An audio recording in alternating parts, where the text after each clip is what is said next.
我们人类面对各种中大型猛兽，徒手肉搏基本上就是找虐。用长矛之类的兵器呢，人身重开的概率也很大。而面对兔子、野鸡这类的小型猎物，地上的人撵不上，天上的你还能飞吗？所以从一开始，人类就很热衷于各类远程兵器来狩猎。最开始的时候呢，可能是投掷石块，比如说70多万年前南田人的遗址中就发现了一些简单加工的石球，这些石球呢，很可能就是用来投掷狩猎的。梅雨见张青穿越回那个时代，一定很受部落酋长女儿的青睐。但是很显然，这个玩意杀伤力有点着急。你看《水浒传》，张青一连用飞石打了梁山10几员猛将，虚宁被打中眉心，鲁智深、光头被打得鲜血直流，可是一个重伤都没有，更别提杀敌记录了。所以这些石球呢，也就砸兔子、野鸡之类的，最多呢砸个羚羊大小的猎物。你要是去砸剑蛇虎，剑蛇虎会告诉你，今天实在吃不下了，你明天再来吧。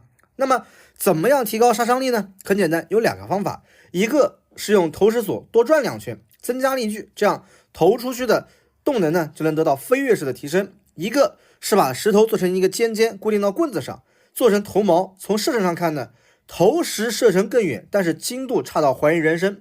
头锚射程近，威力呢也差一点。后来呢，2种思路结合，头锚的升级版就出现了，那就是头锚器头锚。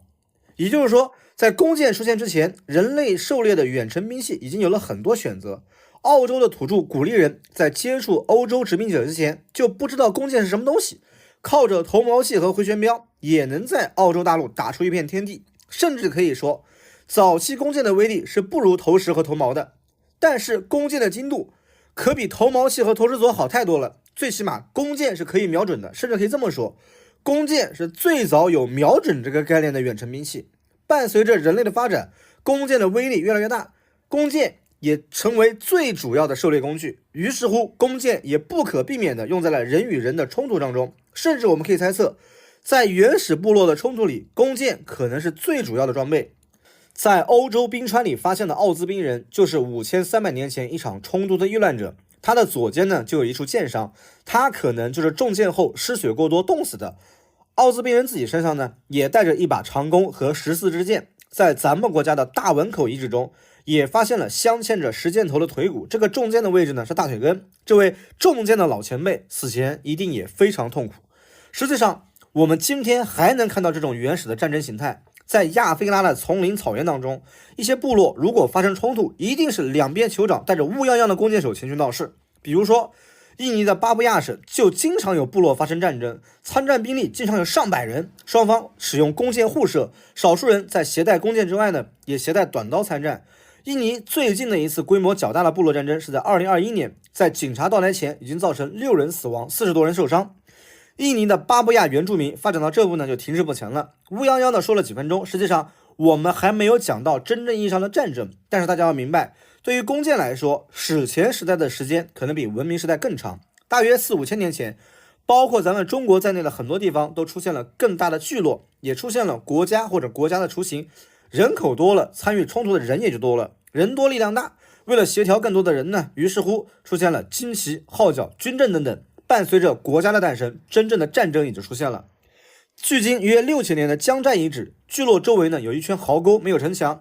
到了大约4000多年前的陶寺遗址、石卯遗址已经有了发达的城墙系统，可见这一时期已经出现了规模不小的战争，城墙已经成为刚需。这一时期弓箭厉害，人口又多的部落往往优势很大。夏朝有个著名的历史事件叫太康失国，说的是夏后启的儿子太康被东夷有穷氏部落的羿夺了王位，据说太康也被羿射杀。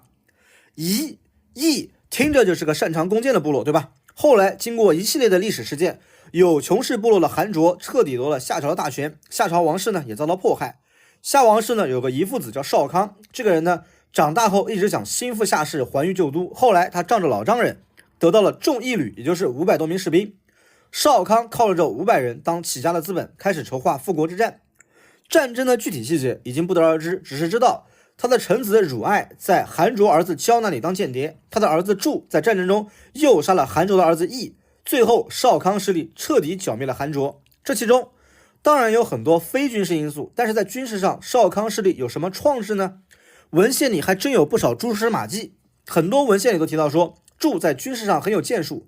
祝作甲，祝作矛，这个作不应该理解为发明，因为矛甲的出现肯定比柱的时代要早，这个坐应该理解为欣喜。我们可以理解柱开创了重步兵，用列阵着甲携带长矛的重步兵去对抗有穷氏的步弓手部队，这个方法是非常有效的。可以想象夏朝的时候弓箭还不成熟，面对皮甲杀伤力是有限的，你有长矛有铠甲有阵型，只要忍住一定的伤亡，坚持和对方近战，优势在我。在夏时期的齐家文化遗址中就出土了一个巨矛，矛头长有60多厘米，这个显然不是实用器，而是一种礼器，可见当时的军队对矛是有一种崇拜心理的。过程中呢，弓箭肯定也发展过，比如发展破甲能力等等，但是重步兵的发展也从未止步。你弓箭能破甲不怕，我们装备盾牌，上古时期盾牌被称之为干。诗云赳赳武夫，公侯干城。盾牌和城墙并称都是安全感的代名词，弓箭射穿盾牌难度实在是太大了，但是盾牌就不方便搭配长矛了，得配短兵器。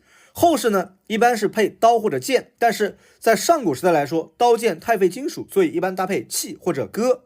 器是一种斧子，所谓刑天五干器。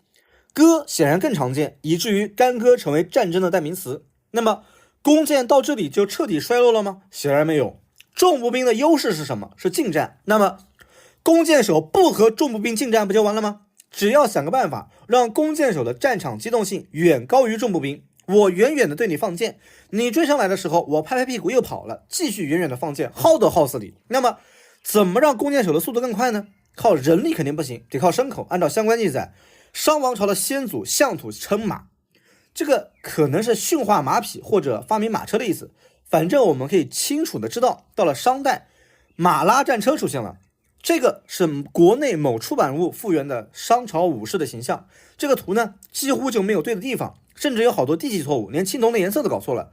但是大家注意看这个东西，这个东西在商代和西周早期的遗址里，往往和战车、弓箭一起出土，被考古学家定名为弓形器。但是经过考古学者的研究，最终意识到这个东西并不是弓上的配件，而是战车手腰带上的部件，作用是使用双手兵器的时候用这个东西来控制缰绳，而伴随出土的双手兵器一般就是弓箭。可见这一时期战车就是一个高机动的射箭平台。诗经里呢就提到了战车的主要装备：四目熠熠，象米鱼服。4匹战马整齐划一，战车上还有象牙弓米的弓和鱼皮做的箭带。弓米是弓两端挂弦处的加固件，作用是提高挂弦处的强度。诗经里还描写了姜子牙在战车上战斗的雄姿，牧野洋洋，弹车煌煌，四原蓬蓬，为师上父，实为阴阳。一方面，战车绕圈射箭的样子呢，很像是雄鹰盘旋；另一方面，姜子牙在战车上射箭的样子呢，也很像雄鹰展动翅膀。弓箭从步兵武器变为战车兵的武器，步兵的木质长弓开始不合时宜，于是乎人们开始使用复合材料制造更短的弓。经历了一系列的摸索和发展，金角木为主要材料制成的角弓开始流行起来。但是大家也可以想象，首先战车和复合材料弓的成本很高，其次在战车上射箭需要高超的技术，于是乎战车就成为了军事贵族的专属武器。射箭和驾车都是君子六艺的内容，诗云比路斯合，君子之车。而军事贵族手下呢，往往有自己的步兵，而战车有机动性，也有一定的高度，站在车上方便观察和指挥，所谓登势而望之。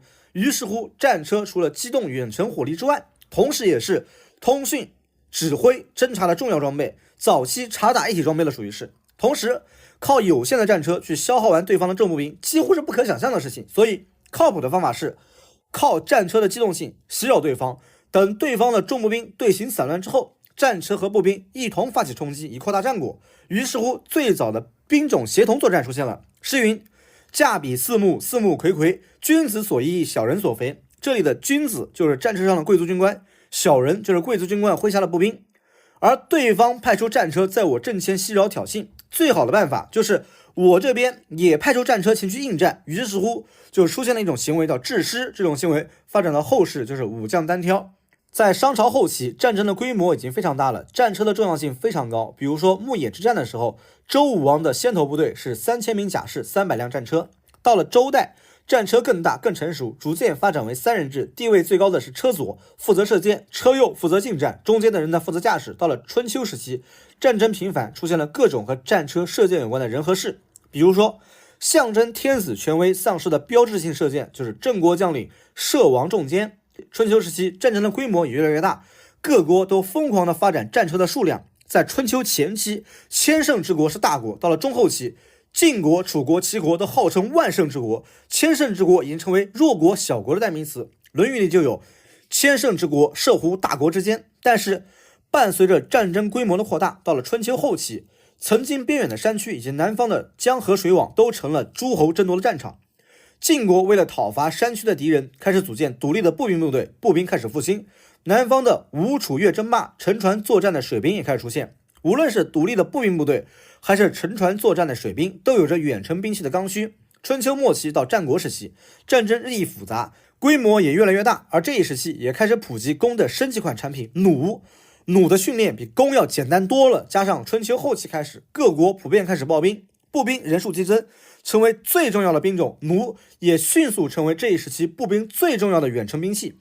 也从这个时候开始，步兵的武器开始变多了，弩、戟、匹、剑盾互相配合。按照《孙膑兵法》的记载，面对敌众我寡、敌强我弱的遭遇战，要避敌锋芒，把长兵器布置在前，短兵器布置在后，弩兵作为伞兵，以应付危急情况，然后争取以逸待劳，取得胜利。同时，这一时期战车的作战方式也发生了变化。《孙膑兵法》记载，在阵地战中要用吉利当护城河，以战车作为城墙，然后布置长矛、短兵、短兵器、弩，组成一个空心方阵。实际上，拿战车组成掩体的战术，一直到清朝都还在用。目前发现的《孙膑兵法》原文中，几乎就没有提到弓的应用。那么，弓被淘汰了吗？